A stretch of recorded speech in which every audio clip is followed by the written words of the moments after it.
This channel does not promote any violent, harmful, or illegal activities. All content provided by this channel is meant for an educational purpose only. বীরভূমে রোগী মৃত্যু ঘিরে ব্যাপক ধুমধুমার কাণ্ড চলছে।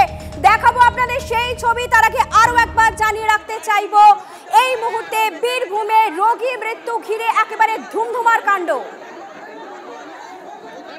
শিউরির ছবি আপনারা দেখতে পাচ্ছেন, ঘটনাস্থলে পৌঁছেছে পুলিশ।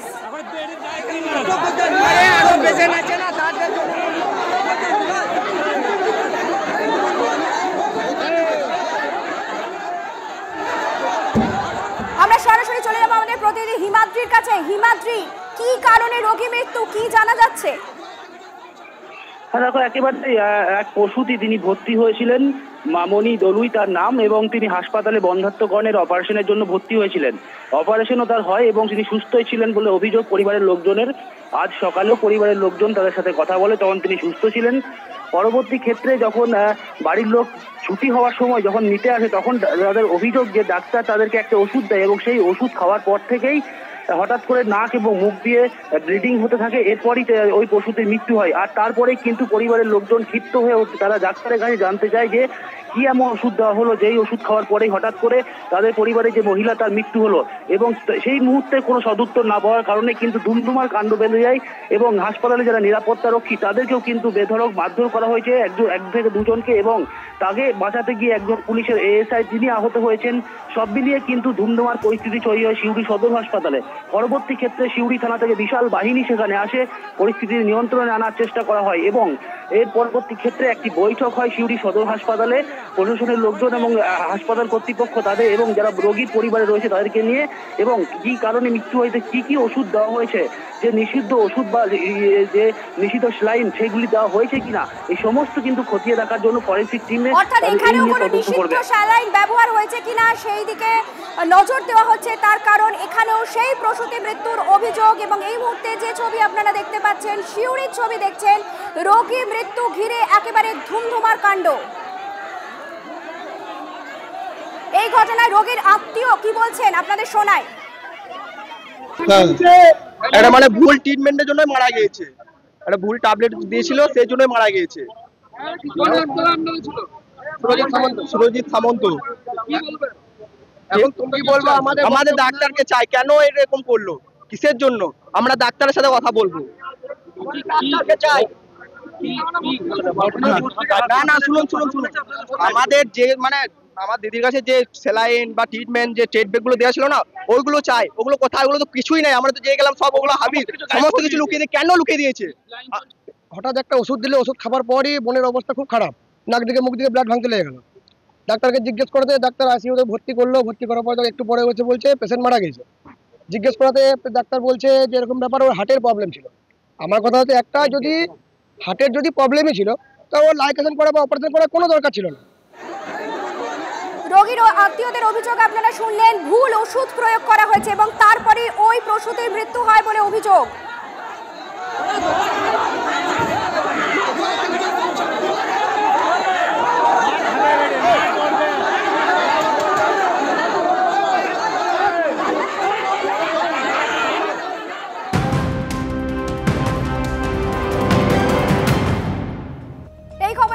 নিঃসন্দেহে নজর থাকবে, কিন্তু চোখ রাখবো আরো একটি গুরুত্বপূর্ণ খবরে। টিভি9 বাংলা লাগাতার খবরে ঘুম ভেঙেছে স্বাস্থ্য দপ্তরের।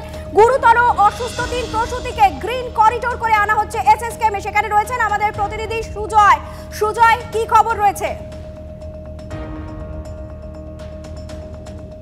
দেখো, কিছু সময় আগেই এই বৈঠক শেষ হয়েছে, অর্থাৎ যে তদন্ত কমিটি, সেই তদন্ত কমিটির বৈঠক শেষ হয়েছে এবং বৈঠক শেষে যিনি পশ্চিম মেদিনীপুরের সিএমও ছিলেন জেলা হাসপাতালে, তিনি যেটা জানালেন যে আপাতত তারা সিদ্ধান্ত নিয়েছেন বা এই বৈঠকের সিদ্ধান্ত হয়েছে যে জেলা হাসপাতালে যে 4 জনের মধ্যে 3 জন অসুস্থ রয়েছেন এবং গুরুতর অসুস্থ রয়েছেন, তাদেরকে গ্রিন করিডর করে বিশেষ অত্যাধুনিক অ্যাম্বুলেন্সের মাধ্যমে কলকাতা এসএসকেএম হাসপাতালে নিয়ে আসা হচ্ছে পরবর্তী চিকিৎসার জন্য।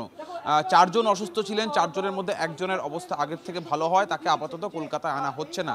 একই সঙ্গে দ্বিতীয় যে বিষয়টি জানা গেল যে কারণে বৈঠক, স্বাস্থ্য সচিবের নির্দেশে সেই বৈঠক অর্থাৎ এই ঘটনার প্রাথমিক পর্যালোচনা রিপোর্ট সেটা আজকে জমা পড়ছে এবং পূর্ণাঙ্গ রিপোর্ট আগামীকাল বিকেল থেকে সন্ধ্যের মধ্যে স্বাস্থ্য ভবনে জমা পড়বে। অর্থাৎ স্বাস্থ্য ভবনের এই যে বিশেষ কমিটি, সেই কমিটির প্রত্যেকের বিভিন্ন বিষয়গুলি যেগুলো আলোচনার মাধ্যমে উঠে এসছে, যে স্যালাইনের মধ্যেই কোনো গোলযোগ ছিল কিনা, নাকি সেটার সঙ্গে অন্য কোনো ওষুধের প্রয়োগের ফলে এরকম সমস্যা হয়েছে, একই সঙ্গে কোনো স্বাস্থ্যকর্মী বা নার্সদের কোনো রকম কোনো গাফিলতি ছিল কিনা, এই সংক্রান্ত বিষয়গুলি তিনি একদম ডিটেলে আলোচনা হয়েছে। সেই ডিটেলে আলোচনার পর সেই রিপোর্ট জমা পড়বে।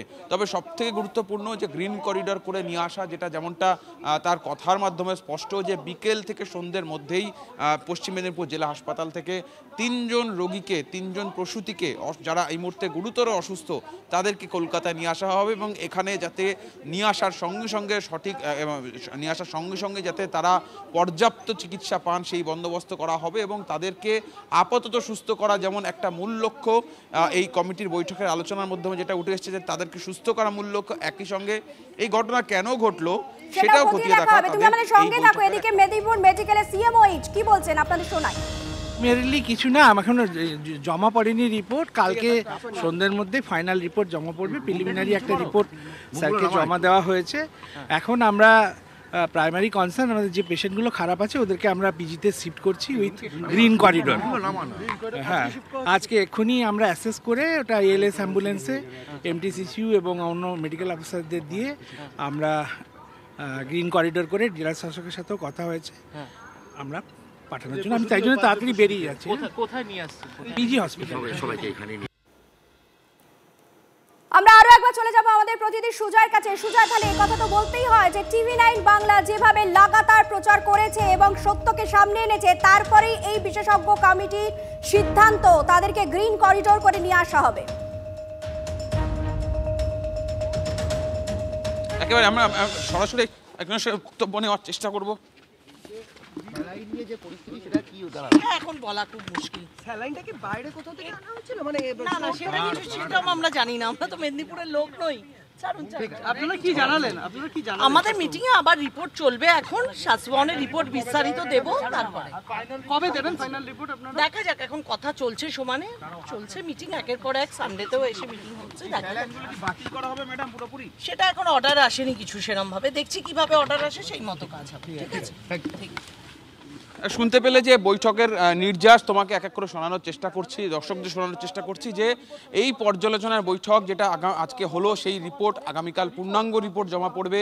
এই স্যালাইন অর্থাৎ পশ্চিমবঙ্গ ফার্মাসিউটিক্যালসের এই স্যালাইন সেটা বাতিল করা হবে কিনা সেই ব্যাপারে এখনও সিদ্ধান্ত নেই। সেই সিদ্ধান্তটা যেটা জানা যাচ্ছে যে এই পূর্ণাঙ্গ রিপোর্ট জমা পড়ার পর সেই ব্যাপারে সিদ্ধান্ত নেবে স্বাস্থ্য দপ্তর বা স্বাস্থ্য ভবনের তরফ থেকে এই সিদ্ধান্ত নেওয়া হবে। আপাততভাবে যেমনটা বলা হচ্ছিল যে যারা অসুস্থ রয়েছেন তাদেরকে সুস্থ করা, তাদেরকে কলকাতা নিয়ে আসা, তাদের জরুরি চিকিৎসা, যেগুলো যে চিকিৎসা এই মুহূর্তে প্রয়োজন, সুপার স্পেশালিটি হাসপাতাল, এসএসকেএমের মতো হাসপাতাল, সেখানে জরুরি চিকিৎসা পেলে তারা যাতে দ্রুত সুস্থ হয়ে ওঠেন, সেই ব্যবস্থাগুলো আলোচনার মাধ্যমে উঠে এলো। এবং অবশ্যই এই বৈঠকে কিন্তু দুটি দিক রয়েছে। এক হচ্ছে যারা অসুস্থ হয়েছেন বা যারা অসুস্থ রয়েছেন তাদেরকে সুস্থ করা, দ্রুত সুস্থ করা, সেই প্রসূতি মায়েদের দ্রুত সুস্থ করা। আপাতত তোমাকে ধন্যবাদ সুজয়। পরিস্থিতির দিকে নজর রাখো। টিভি9 বাংলা লাগাতার খবরে অবশেষে ঘুম ভাঙলো স্বাস্থ্য দপ্তরে। গুরুতর অসুস্থ 3 প্রসূতিকে গ্রিন করিডোর করে আনা হচ্ছে এসএসকেএম এ। বিকেল থেকে সন্ধ্যের মধ্যে তাদের নিয়ে পৌঁছবে এসএসকেএম এ। এদিকে শশী পাজা, অন্যদিকে সুকান্ত মজুমদার, এই গোটা বিষয়টি নিয়ে কি প্রতিক্রিয়া জানিয়েছেন আপনাদের শোনাই। এই বিষয় নিয়ে স্বাস্থ্য দপ্তর পদক্ষেপ নিয়েছে, স্বাস্থ্য মন্ত্রক পদক্ষেপ নিয়েছে, আর আলাদা আমার কিছু বলার নেই।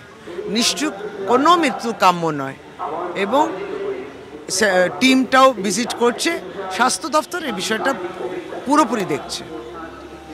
দেখুন, এই রাজ্য সরকারকে স্যালাইন দেওয়ার টাইম এসে গেছে এবং সেই স্যালাইন জনগণ দেবে এবং জনগণও যখন দেওয়ার টাইম হবে সময় উত্তীর্ণ স্যালাইনই এই রাজ্য সরকারকে দেবে। অপেক্ষা করুন কয়েকটা বছর।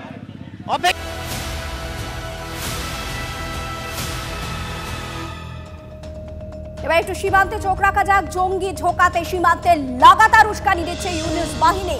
ভারত বাংলাদেশ সীমান্তে এখনো টান টান টেনশন। বর্ডার গার্ড বাংলাদেশের সক্রিয় মদতে জঙ্গি অনুপ্রবেশ।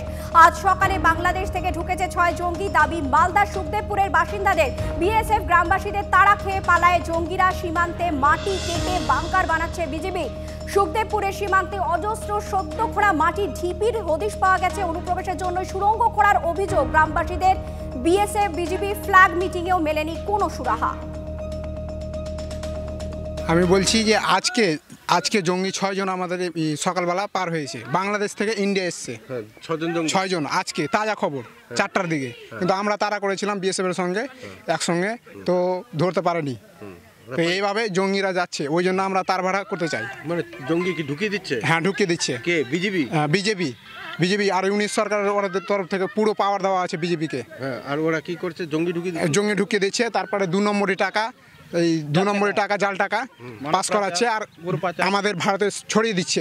ওরা এখানে এসে ঢুকে যাচ্ছে, লুটপাট করছে, সেই জন্য আমরা ভয়ে কোচিং স্কুল যেতে পারছি না। মানে কি লুটপাট করে? গরু যাই, গাছ কেটে নিয়ে চলে যাই।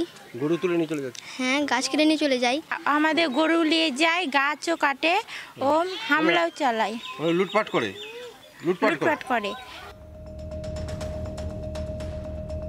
এদিকে এই জঙ্গি অনুপ্রবেশ নিয়ে কি বলছেন প্রাক্তন এনএসজি কর্তা দীপাঞ্জন চক্রবর্তী, আপনাদের শোনাবো। বিএসএফ কে এখন অনেক সংযম দেখানো হয়েছে। এইবার যদি ভারতের ভূখণ্ডে প্রবেশ করে, সে জঙ্গি হোক, চোরাচালানকারী হোক, অবৈধ অনুপ্রবেশকারী, বিএসএফ শুড স্টার্ট শুটিং।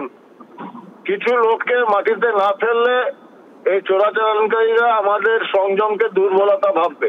আমার মনে হয় বিএসএফ এর এবার কিছু লোককে গুলি করা উচিত, যারা ভারতের ভূখণ্ডে ঢুকে পড়বে, পা দেবে।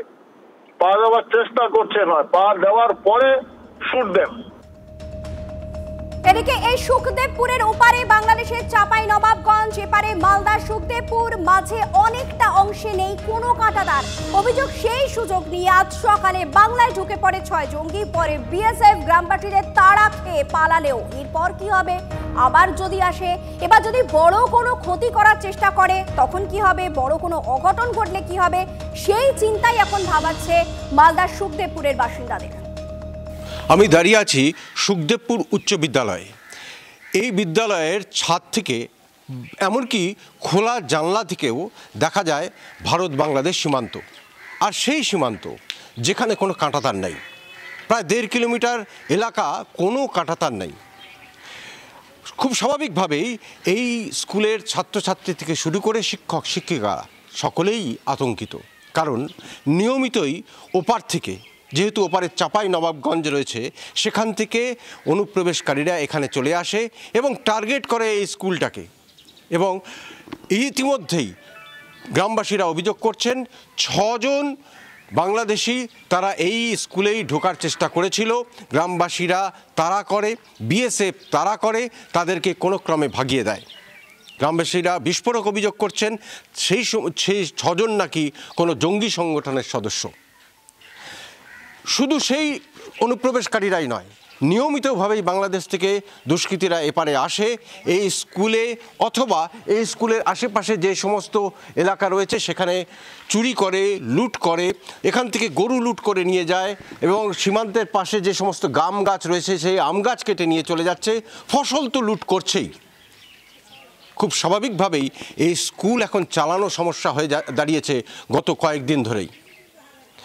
ছাত্রছাত্রীরা আতঙ্কে স্কুলে যাবে কিনা সেটা পর্যন্ত ভাবছে, কারণ সকলেই তো এখন ব্যস্ত যে এই গ্রাম সামলাতে, নিজেদের নিরাপত্তা ঠিক রাখতে। মালদা সুখদেবপুর থেকে ক্যামেরায় মুজিবর শেখের সঙ্গে শুভতোষ, TV9 বাংলা।